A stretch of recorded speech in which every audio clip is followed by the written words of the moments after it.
kacha jotelo, josiasa kendo watu wakodgi kanyisi wanito ang'o gima gisetimo ne oganda, ere kaka gise mulo ngima dhano, to en ang'o mabende degigomb timo ne oganda. Ma yudore mana e chuny Onagi TV, adundo jali.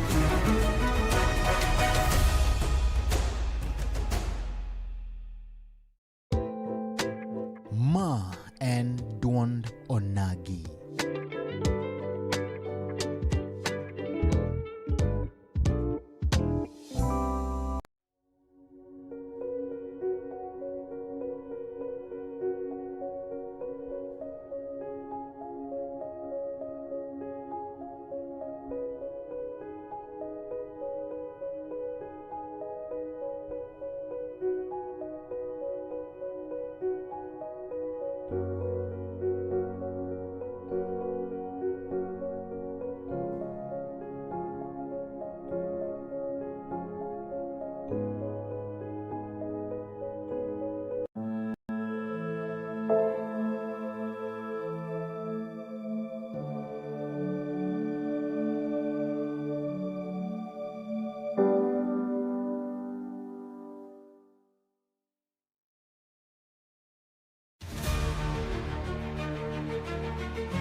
Mana kamano nyakura magajwang kamora mora mitira kautul makende magoniro kama nulunga nya kumkete mana e chuny Onagi TV kama kuongo togwero kamano nenya search pologi pinyo bongo nyakalaga momi wathuolo kendo kinde mondo mechako romo diche makawuono kinye masani ma en tarika praroga deka do mara ngwen gagana record prokoda auchiel kawan kande kachiel koda migosi Nelson Odede mabende kacha jakom ko jolo mara kutno mar Tuktuk mayore Kisumu County yako tulma kende maruaki sechogo mabende kurwadhe go mbaka kodhe no sector no Tuktuk ato ganda mabende tie sector Tuktuk achied nade magi kali to riwruok mabende gin godo ne chalo na jikrom gajwango me kamora mara mentere akatul makende maruaki e chunyo Onagi TV e Duond Onagi kamata e chinore Enan Steva James aka Nyakwa Nyoronyo 1 lowe Facebook pages mago chunyo Onagi TV, TikTok chunyo Onagi TV, kati subscribe YouTube channel marwa chuny Onagi TV wachako twagne yono machalo koda kamandi migosi Odede Jakom yes Tuktuk Kisumu County yes ichiunade achiumbe yes wamora mokwongo kaka chuny Onagi TV kumido thuolo mari makenda mondo michopi kendo watwa kod japiny erokamano tilo mokwongo daka thuolo makenda mondo mi mai kamera mari yangrine jaera ma chuny Onagi TV ni to Odede en wuod kanye. Erokamano mokwongo adwa mos jo duto te kamoro mogintie adwa wach ni wane kaunti mar Kisumu kendo wamor kabisa kaachiel kod radio station mar chuny Onagi. Adwa ni mondo mi awach ni iluonga ni Nelson Ouma Odera ana jakabonyo Kanyagwal masani odak e kaunti ma Homa Bay. Ane kaka jakom makojolo mare Kisumu County Tuktuk Association kokalo kuom puotho mane omiya kachiel kod board mowuok oko ma mondo mi ochung sector ma Tuktuk Association ma Kisumu. Sector ma Tuktuk Association ma Kisumu en sector mane osebedo kosenindo kuom kinde magwaro mak mana ni waneno mar mondo mi wachung sector marwa ma Tuktuk Association of Kisumu County. Thank you. Erokamano. Nonro yango ni tuktuk kata mana nochako bedo motegno higa 2006 2006 Yes. nyaka gie sani bosebedo gi riwruoge mag tuktuk. Yeah, tuktuk nochakore, in fact nochakore higa 2005 2006 mochako tich maber. Wan kod riwruoge mang'eny kabisa mag tuktuk, wan gi groups a base level, wan kod circles within the county, wan kaachiel kod CBOs within the county, wan kod association marwa ma wantiere ni kaachiel kod circles. Wan kod circles ma moko dongo ka wanyalo wacho moko moro en Nyanza Region Tuktuk Sacco, moro en Kikotusa Sacco, wan kod circles matindo tindo kaka Botuk ging'eny. Koro nitiere riwruok mang'eny kabisa tuktuk sector ka. Mago nitie. Gintie kendo gin gi leaderships. Yes. To mane? Ma en Kisumu County Tuktuk Association. Koro ma en leadership mane opuodho kachiel kod board manorado. Kama wantiere ni wan kaka leadership mar association, an kaka interim chairman, wan kod interim vice chairman Peter Damo, wan kod secretary general marwa Evans Orinde Nyanaya, wan kod assistant secretary general Daniel Brasa, wan kod treasurer marwa Jojo Biero, wan kod board chair ma en board chair mare Kisumu County basis ma iluongo ni board chairman iluongo ni Stephen Obiero. Wan gi organizer general ma Tuktuk Association of Kisumu County en Albert Pambo wadende ni Nyowila. Kurma is interim leadership ma Tuktuk Association of Kisumu County. Tuktuk Association of Kisumu County osebedo kuom thuolo maromo nade? In fact, Tuktuk nochakore 2006 maler kogik 2019 to ne wachako umbrella mar Kisumu County Tuktuk Association.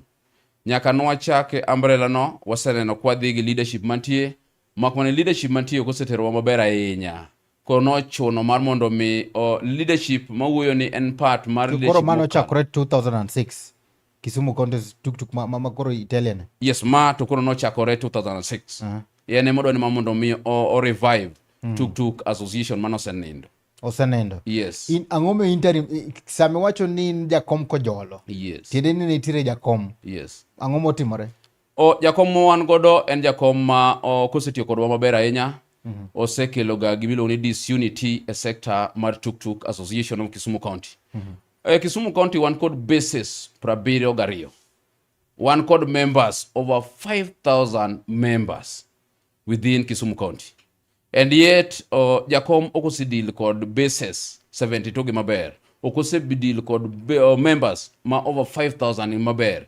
Kidhie ground yuagruok nitie mang'eny kabisa. Jopiny yuak kabisa kaluwore kod pek magineno leadership mantie sani. Yuarruok nitiere. Yes, pek nitie. Ere kaka mondo ibed jakom kojolo tiende ni chairman manitiere cha owe office. Chairman manitiere osejuang'o ga office mar association. Ojuang'o koso weyo. Koro pok ondiko resignation letter ne owaneno makmana ni okosugulika sani gi isu ma Tuktuk Association of Kisumu County okosugulika go at all. Omiyo members yuake ground seriously nikech gikale challenges mang'eny kabisa. Koro bura emomiyo ibedo interim. Yeah, bura mar leadership mantie emomiyo keta interim chairman mar Kisumu County Tuktuk Association. Warito election mwadhi lando very soon ne Tuktuk sector members ma wadhi lando very soon gi panel ma wan godo odiochieng' monego bed ni time yiero mahuyanga. Walongo ni general election ma Tuktuk Association of Kisumu County. Dhitimore karang'o?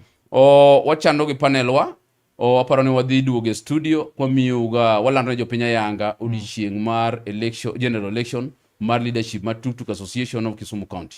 Migosi Dede wacho ni bases maromo adi 50 kose 100. Wan gi bases 72 bases within Kisumu County. Yuak ng'eny. Kabisa. Midhiero ng'eny. ang iwinj kimiyo gi thuolo, ang iwinj kaka midhiero ng'eny grao. Yang'nwa matin. Yes. E dho ma kaka nwachen ma uyanga. Yes. Midhiere aila magi mabende samoro koro jo tuktuk kineno ka kalie. O- Ma samoro board nobedo piny mowacho ni koro ne mabende koro ikawnwa bednwa chairman ma Kojolo. Midhiero mokwongo manyalo wacho Steve en ni leadership ma wan godo ok osedeo bases gi at all. In fact, king'iyo sectors ma Kisumu ka, sector modhiere mogik ma members ge obedo frustrated en tuktuk sector. King'iyo boda sector gi dhi maber kabisa, matatu sector gi dhi maber kabisa, other stakeholders dhi maber kabisa. Mak mana kibire tuktuk sector ka, eminyalo yudo ni a member marwa nyalo tiyo gi gach kodesa, to tiyo go the whole day, to chulo target 1,500. To 1,500 ni odok seche moko kata pesa, odok kod kata maonge kata pesa madonyo go mandas. Koro ne ochuno kaluwore kod yuagruok mantiere ground kachiel kod telo wasebedo kwa yudoga support matindo tindo. Moko be waseyudo madongo koaga departmentals mopogore. In fact, kata ma national government nyiche ko otimonwa empowerment. To empowerment man nyicho timnwa ni in fact empowerment maro no timnwa no yudoga 8.95 million mane anga secretary general mar committee mar empowerment. Wan gi leadership na ma en board chairman Stephen Obiero, ene mane en chairman mar fundraising. Tin yudo ni support man wayudo from national government through empowerment mane en 8.95 million. Onge pesa no kochopo kata e basis wa. Onge japiny mora e sector ka mo enjoy pesa no kata siling. Ne chuno ma mondo wawach ni no, enough is enough. Nyaka wamany kaka wadwani ma mondo mi wa streamline kendo ma mondo mi waduok sector ni e reru monyalo konyo jopiny. Jomage mano organizer rambe mabende koro nochoknwe 8.9 million. I'm one of the organizers. In fact, I was ananga secretary general mar committee mane organizer rambe. Mar chairman mantini. Mar chairman moweyo wach association. Sani doke sako, sani sugulika gi issue ma sako. Sani koro issue mar association no pose oweyo. Yes. Apani sama no loso rambe nikech apani ywak bende nitiere ni pesa no chal ka gima no kutigo yono makare. Yes. Nyise japiny ni to sama no organizer rambe machalo koda kamandi ang'o gine mano dwaro. Seche mano organizer rambe no agombo mar mondo mi japiny ne lokruok kata mar mondo mi oyud ga ber kokalo kuom empowerment. In fact, okan kama mondo mi accuse ngata mak mana ni what we are saying is that the outcome did not match the expectation mar members. Anyalo wacho ni ni koluwore kod concerns mantiere ground no aparo ni after empowerment no nego bed ni pesa ni reach a base level. Makane wan gi leadership maber kabisa no nego bed ni leadership mane nitie ne ng'iyo bases wa maber 72 bases. Iyudo ka 72 bases gi onge kata base achiel mo enjoy even a coin of the empowerment. Ewi mano pesa ni leadership manitie no divert e sako. Within the sako ne wan kod bases bende mano register sako 24 bases. E sako kanyo bende I was the assistant secretary general mar sako miloni Kotosa. E sako mar Kotosa ni e bases mane register mano ningo bene yudo mit kata ber mar pesa ni onge kata base achiel amongst the 24 bases ma no bilo mit mar empowerment mar 8.95 million mane national government no miwa. So no wacho ni okwanyal ling as such to nyaka wa come up. Adoni mondo nyisi Steve en ni okokalo kuom support ma government chiwo nitiere kata our super PS Raymond Ombolo no kelo tuktuge e sector ka. Ma tuktuk association no mi tuktuk achiel mane nengo beni marwa. E tuktuk mano miwa achiel no achiel kuom leadership mane nitie no grabe oloke mare. Onge benefit mora mono wayudo from the support mar PS mar ng'ionwa a brand new tuktuk e sector waka. Kawacho ni jakom mabe samoro bende wang koro neno lal gi pesa ni. Donge committee ne ntiere? Committee ne nitie, ma in fact committee no wan achiel kuom committees kata members aparo ni mo wan godo ka gin ga members mar committee no. Koro pesa olale committee. pesa olal e lwet leadership mantie. Mitayo gi committee. Committee no bene giseriembo. Gin one man gita. Sani koro giriembo gino kigin. So nwaneno ka mane kamane direction magidwani gidhigo. Nwafil na pana. Wema mondo mi wan wawegi were kodgi wawe system mane gidhigo no mondo mo create adwane ler na gimoro ka Duond Dede. Yes. Samigo arambika cha hapa no office niga gi structure. Yes. Ma wan gi chairman, wan gi secretary general kacha bende wan gi jagoro gi jakeno. Yes. Masama pesa ichiwo tapane dhi e lwedo moro. Idwa nyiso wani pesa ni te no dhi e lwet chairman. Pesa ni te ne odhi